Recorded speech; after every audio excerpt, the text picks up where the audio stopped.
સૌને નમસ્કાર. આપનું હાર્દિક સ્વાગત છે આપણી ચેનલ લીએલી ઝીરો ફિઝિક્સની અંદર. ચેપ્ટર નંબર 2 કન્ટિન્યુ ચાલી રહ્યું છે. એની અંદર આજે જે વસ્તુ આપણે શીખવાના છે એ છે વિદ્યુત સ્થિતિમાન. એના વિશે આપણે માહિતી લઈશું.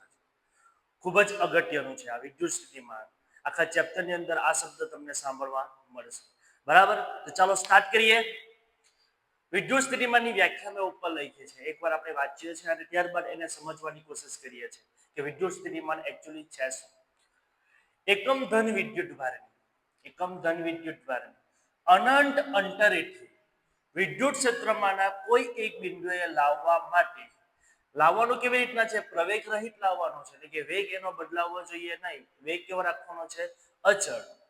લાવવા માટે કરવું પડતું કાર્ય એ તે બિંદુ આગળનું વિદ્યુત સ્થિતિમાન દર્શાવે છે, જેને શેના વડે દર્શાવવામાં આવે તો V વડે. એટલે કોઈ બી એકમ ધન વિદ્યુત ભાર છે, બરાબર, અને અનંત અંતરેથી આપેલા વિદ્યુત ક્ષેત્રમાં લાવવા માટે કરવું પડતું કાર્ય એટલે તે બિંદુ આગળનું શું દર્શાવે તો વિદ્યુત સ્થિતિમાન. સમજો પાછા ફરીથી. એકમ ધન વિદ્યુત ભાર છે અને અનંત અંતરેથી ઓલરેડી વિદ્યુત ક્ષેત્ર છે જ તેવા વિસ્તારમાં કોઈ એક બિંદુ પાસે એને લાવવામાં આવે, તે માટે કરવું પડતું કાર્ય એટલે તે બિંદુ આગળનું શું દર્શાવશે? એ વિદ્યુત સ્થિતિમાન દર્શાવશે. જો સમજીએ ફરીથી એકવાર. ધારો કે ઓ બિંદુ પાસે પ્લસ ક્યુ વિદ્યુત ભાર છે, એટલે એનું કઈક વિદ્યુત ક્ષેત્ર હશે, બરાબર. એની નજીકમાં હું એક બિંદુ મૂકી દઉં છું, બિંદુ પી છે, અને અનંત અંતરે એક બિંદુ ઉઠાવી લઉં છું. બિંદુ કયું છે? તો આર છે. હવે અનંત અંતરે એક વિદ્યુત ભાર રહેલો છે, તે વિદ્યુત ભાર છે એકમ ધન વિદ્યુત ભાર. એકમ ધન વિદ્યુત ભાર, બરાબર. હવે વ્યાખ્યા પર જઈએ આપણે ફરીથી. જો એકમ ધન વિદ્યુત ભાર અનંત અંતરેથી આનું જે વિદ્યુત ક્ષેત્ર છે એનું કોઈ એક બિંદુ મેં લીધું છે, ત્યાં આગળ લાવવા માટે કરવું પડતું કાર્ય એટલે અહીંયા સુધી એને લાવવાનું છે, એ માટે કઈક કાર્ય કરવું પડે, તો તે આ બિંદુ આગળનું શું દર્શાવશે? તો વિદ્યુત સ્થિતિમાન દર્શાવશે. થાય ક્લિયર? એકમ ધન વિદ્યુત ભારને અનંત અંતરેથી આપેલા બિંદુએ લાવવા માટે કરવું પડતું કાર્ય, જેને શું કહેવામાં આવે છે? વિદ્યુત સ્થિતિમાન. ઓકે. હવે અહીંયાથી અહીંયા સુધી આપણે એને લાવીએ છીએ, કંઈક કાર્ય કરીએ છીએ, એટલે અહીંયા આગળ આપણને કંઈક ઉર્જા મળશે. એ ઉર્જા આપણને ખબર છે કઈ મળે છે, આપણે આગલા લેક્ચરમાં ભણી ગયા છે. એ કઈ મળે છે? તો સ્થિતિ ઉર્જા. અને કેટલી હશે? તો એને નામ આપી દઈશું આપણે યુપી. આને નામ આપી દઈશું આપણે, અહીંયા જે સ્થિતિ ઉર્જા હશે એ કેટલી હશે? UR. હા, મેઇન વસ્તુ અહીંયાથી અહીંયા સુધી જ્યારે લાવવાનો છે વિદ્યુત ભારને, એકમ ધન વિદ્યુત ભારને, એને પ્રવેગ રહિત લાવવાનો છે, એટલે V કેવો રાખવાનો છે આપણે? અચળ. આ મેઇન વસ્તુ છે. તો જ અહીંયા આગળ શું મળે? તો સ્થિતિ ઉર્જા મળશે. થાય ક્લિયર? સમજ પડે છે? એટલે કંઈક આ રીતનું છે. એટલે એકમ ધન વિદ્યુત ભારને અનંત અંતરેથી આપેલા બિંદુએ લાવવા માટે કરવું પડતું કાર્ય, અને લાવવાનું કઈ રીતે છે? તો V અચળ રાખીને લાવવાનું છે. ક્લિયર?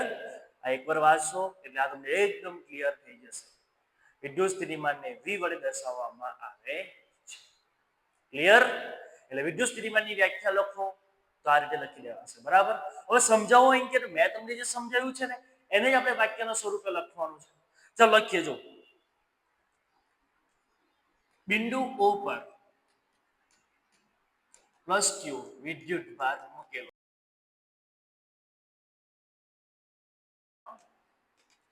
જેનાથી અથવા તો તેના વિદ્યુત ક્ષેત્રમાં એટલે પ્લસ ક્યુ ના વિદ્યુત ક્ષેત્રમાં, બરાબર, અમુક અંતરે બિંદુ P છે અને અનંત અંતરે બિંદુ R છે. આનું વિદ્યુત ક્ષેત્ર હશે, બરાબર. એટલે અમુક અંતરે P છે અને અનંત અંતરે શું છે? તો R છે. ઓકે, આગળ વધીએ. બિંદુ R પર એકમ ધન વિદ્યુત ભાર મૂકેલો છે,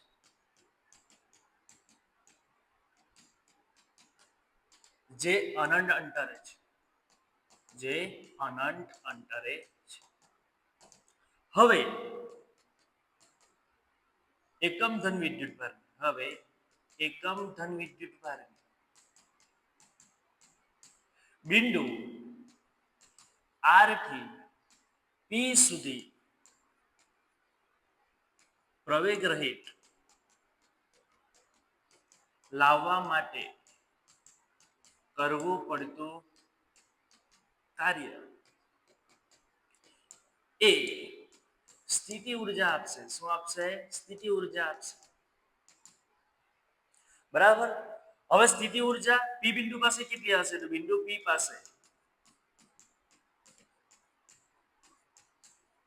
સ્થિતિ ઉર્જા કેટલી છે? તો યુપી છે. અને આર બિંદુ પાસે, આર બિંદુ પાસે સ્થિતિ ઉર્જા કેટલી છે?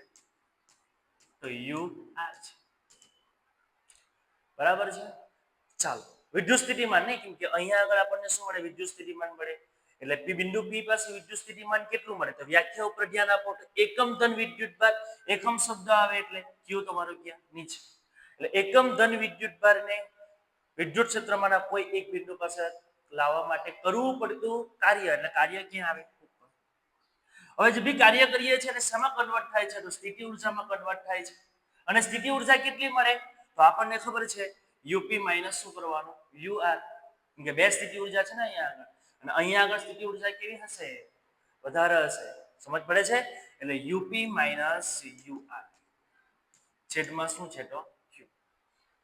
હવે આને શું કહેવામાં આવે? એકમ ધન વિદ્યુતભારને આપેલા બિંદુએ લાવવા માટે કરવું પડતું કાર્ય એને શું કહેવામાં આવે? વિદ્યુત સ્થિતિમાન કહેવામાં આવે. એટલે અહીંયા શું લખાશે? ઇઝ ઇક્વલ ટુ વી. એટલે વી નું તમને કંઈક આ રીતે સૂત્ર મળે છે. થાય ક્લિયર? ચાલો એના એકમની વાત કરીએ. એના એકમ કયા કયા છે? તો અહીંયા આ ઉર્જા છે એટલે જૂલ, નીચે વિદ્યુતભાર છે એટલે કુલમ. ઓર જૂલને શું લખાય? ન્યૂટન ઇન્ટુ મીટર પર કુલમ પણ થાય. બીજો એકમ એનો મેઇન એકમ શું છે? તો વોલ્ટ છે. બરાબર છે. બીજા પણ ઘણા બધા એકમ છે, તે બી વાત કરી દઈએ. વેબર પર સેકન્ડ અગાડી આવશે. બરાબર બધા. પછી ટેસ્લા મીટર પર એમ્પિયર આ રીતે છે. બરાબર. એટલે 1 2 3 4 5 એકમ છે. 5 એકમ આપણને આવડવા જોઈએ. એમસીક્યુ માટે પણ આપણા માટે ઇમ્પોર્ટન્ટ છે. ઓકે. પછી એનું પારિમાણિક સૂત્રની વાત કરીએ. પારિમાણિક સૂત્ર તમારે જો કેલ્ક્યુલેશન કરવી હોય તો આના ઉપરથી ઇઝીલી થઈ જશે. તો હું ડાયરેક્ટ યાદ રાખવા માટે તમને કહું છું. MLT એ 1 2 3 1 બે પ્લસ બે માઇનસ. ક્લિયર?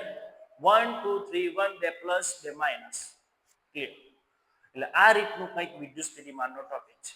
બરાબર. એટલે અનંત અંતરેથી એકમ ધન વિદ્યુતભારને વિદ્યુત ક્ષેત્રમાંના કોઈ એક બિંદુ પાસે લાવવા માટે કરવું પડતું કાર્ય કે તે બિંદુ આગળનું વિદ્યુત સ્થિતિમાન દર્શાવે છે. બરાબર. એટલે આ રીતનું કંઈક છે. એમની સંજ્ઞા અને એમના એકમો તમને આવડવા જોઈએ. ચાલો હજુ થોડી ડિટેલમાં વાત કરીએ આપણે. એ જ વસ્તુ પાછી બિંદુઓ છે. અહીંયા પ્લસ ક્યુ વિદ્યુતભાર છે. ઓકે. અહીંયા આગળ એક બિંદુ છે, બિંદુ પી છે. અહીંયા આગળ જે બિંદુ છે એને આપણે પી ડેશ નામ આપીએ છીએ. બરાબર. અહીંયા આગળ એકમ ધન વિદ્યુતભાર મૂકેલો છે એટલે કે +1 કુલમ મૂકેલો છે. અહીંયા આગળ ક્યાં આગળ? તો પી ડેશ. હું આનું વર્ણન નથી કરવાનું, ફક્ત એને સમજાવવાનું છું. બરાબર. અહીંયા આગળ જે વિદ્યુતભાર છે એને આપણે ગતિ કરાવીને ક્યાં લાવવાનું છે? તો પી પાસે લાવવાનું છે. અને અહીંયાનું વિદ્યુત સ્થિતિમાન આપણે શોધવાનું છે. ઓકે. તો આપણે કેલ્ક્યુલેશન કેવી રીતના કરવાની છે? બરાબર. અને વી અહીંયા કેટલો મળે છે આપણે ફાઇન્ડ કરીએ. એમને સૂત્ર પરથી તો આપણને ખબર જ છે કે W/Q મળે છે, પણ અલગ બીજો પણ એનો જવાબ આવી શકે. બરાબર. કઈ રીતના છે? અહીંયાથી બિંદુ O થી P સુધીનું જે અંતર છે એને અંતરને આપણે R કહી દઈશું. બરાબર. પછી આ જે છે P ડેશ એ અનંત અંતરે છે. એ ક્યાં આગળ છે? તો અનંત અંતરે છે. તો એ જે ડિસ્ટન્સ છે એને હું R ડેશ કહું છું. એને શું કહું છું મેં? R dash. ઓકે. ચાલો હવે અહીંયાથી વિદ્યુતભારને ક્યાં લાવવાનો છે? તો P. એટલે P ડેશ પરથી ક્યાં લાવવાનો છે? P પર લાવવાનો છે. પણ આપણે ધીમે ધીમે લાવીશું, પ્રવેગ રહિત લાવીશું. બરાબર. એટલે ધીમે ધીમે લાવીશું અને થોડું થોડું ડિસ્ટન્સ કાપીશું. એટલે આટલો જે ભાગ છે એને ડેલ્ટા આર હું કહું છું. એટલે delta R delta R delta R delta R આવી રીતના કન્વર્ટ કરીને આપણે લાવીશું. અને બધાનો આપણે શું કરીશું? સરવાળો. એટલે આપણને કુલ કાર્ય મળશે. સમજ પડે છે? આ રીતનું. ઓકે. ને વિદ્યુત ક્ષેત્ર આપણને ખબર છે આ પ્લસ છે એટલે કઈ તરફ હશે તો એમ બહારની તરફ હશે વિદ્યુત ક્ષેત્ર. જે બી હશે વિદ્યુત ક્ષેત્ર બહારની તરફ હશે. This side. બરાબર? ઓકે. ચાલો. અહીંયાથી અહીંયા સુધી લાવવા માટે કરવું પડતું કાર્ય W બરાબર. લાવવાનું ક્યાંથી ક્યાં છે? તો આખું અંતર એટલે કે r' એટલે કે ઇન્ફાઇનાઇટ થી ક્યાં સુધી લાવવાનું છે તો r સુધી લાવવાનું છે. એટલે ઇન્ફાઇનાઇટ થી ક્યાં સુધી લાવવાનું છે r. એટલે ટોટલ કાર્ય મળી જ જવાનું છે. બરાબર છે? અને ટુકડા ટુકડા કરીને લાવવાનું છે. ઓકે. પણ મેં બધાનો સરવાળો અહીં બતાવી દીધો છે. સંકલન લીધું છે એટલે. ચાલો. કાર્ય બરાબર શું આવે? તો બળ ગુણ્યા સ્થાનાંતર. તો અહીંયા આગળ બળ કેટલું લાગશે? તો અહીંયા બળ કેટલું લાગે? તો F = K. બે વિદ્યુત ભાર એટલે પ્લસ Q. બીજો વિદ્યુત ભાર કેટલો? તો 1 કુલમ એટલે 1 છેદમાં અંતર કેટલું? તો r' નો વર્ગ. બરાબર? તો અહીંયા થશે તમારું r'. આટલું બળ લાગે. એટલે KQ પણ શું લાગે? r'². આટલું બળ લાગશે. ચલો અહીંયા લખી દઈએ. તો KQ r'². થયા રીતનું આ બળ લખાઈ ગયું. પછી સ્થળાંતર કેટલું કરાવવાનું છે ટુકડા ટુકડામાં? તો ડેલ્ટા r. અને સંકલન છે એટલે આપણે શું લઈશું? dr. થાય ક્લિયર? ઇન્ફાઇનાઇટ થી r સુધી એટલે અનંત અંતરથી ક્યાં સુધી? તો r અંતર સુધી આપણે લાવવાનું છે. Is clear? ઓકે. ચાલો આગળ આની કેલ્ક્યુલેશન કરીએ. KQ કેવો છે તમારો? અચળ. એટલે અચળને હું ક્યાં લઈ લઉં? આગળ. ઇન્ટિગ્રેશન ઇન્ફાઇનાઇટ થી r 1/r² dr. આનું કંઈક સંકલન થશે. ચાલો એની કેલ્ક્યુલેશન એ જ મહત્વનું છે. ના આવડી જશે ઇઝી છે. હા બીજી વસ્તુ એક જોઈ કે આપણે એ જે બળ લાગતું છે ને એનાથી વિરુદ્ધ દિશામાં એટલે વિદ્યુત ક્ષેત્રની આપણે વિરુદ્ધ દિશામાં કંઈક કાર્ય કરીએ છીએ અને વિરુદ્ધ દિશામાં આપણે કંઈક બળ લગાડીએ છીએ. એકચ્યુઅલી બળ ક્યાં લાગે? તો બે પ્લસ છે એટલે બળ આ છે એટલે અપા કરશું. એનાથી વિરુદ્ધ દિશામાં લાવીએ છીએ એટલે આપણે અહીંયા આગળ શું લેવાનું? માઇનસ લેવાનું છે. બરાબર? આ માઇનસ હું ચૂકી ગયો. માઇનસ લેશો તો જવાબ આવશે. ઓકે. ચાલો માટે W બરાબર -KQ. ચાલો પછી ઇન્ટિગ્રેશન ઇન્ફાઇનાઇટ થી ક્યાં સુધી? r સુધી. r' જે છે r' એની કેટલી ઘાત લખવાની? -2 ઘાત dr. ચાલો હવે આનું સંકલન કરીએ. -KQ એનું શું થશે? તો 1 ઘાતમાં વધારો અને એ જે ઘાત આવે તેને ક્યાં લખવાની? છેદમાં ઇન્ફાઇનાઇટ થી r સુધી. આ તો આપણા ધોરણ 11 માં આવી ગયેલું છે. બરાબર? એટલા માટે હું કંઈ કરાવતો નથી કે ઘાતમાં એક વધારો ને એ જે ઘાત છે એને ક્યાં લખવાની? છેદમાં -KQ r' એની કેટલી ઘાત બચી? -1. નીચે કેટલા બચ્યા? -1. ઇન્ફાઇનાઇટ થી ક્યાં સુધી? r સુધી. ચાલો W બરાબર -KQ. આ માઇનસ માઇનસ શું થઈ જાય? પ્લસ થઈ જાય. ચાલો આ માઇનસ ઘાત છે ને લખવું હોય તો 1/r' આ રીતે લખાય. ઇન્ફાઇનાઇટ થી ક્યાં સુધી? r સુધી. ચાલો અપર માઇનસ લોઅર લિમિટ આપણે મૂકી દઈએ એટલે KQ અપર એટલે r માઇનસ લોઅર એટલે કેટલી? ઇન્ફાઇનાઇટ. આનું તો કંઈ થશે નહીં એટલે જવાબ તમને શું મળ્યો કાર્યનો?